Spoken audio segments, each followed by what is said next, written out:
Silence and Solitude is all about desires. It's about two lovers desiring each other so much. They finally take that leap of faith to trust one another, to come into a loving intimacy. It's about two friends saying to each other, I want to be with you so much.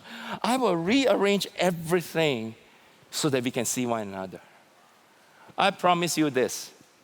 Once you have gone into solitude and hear His voice in the sound of sheer silence, you will fight for the rest of your life to get back in there and to live from that place as your center for the rest of your life.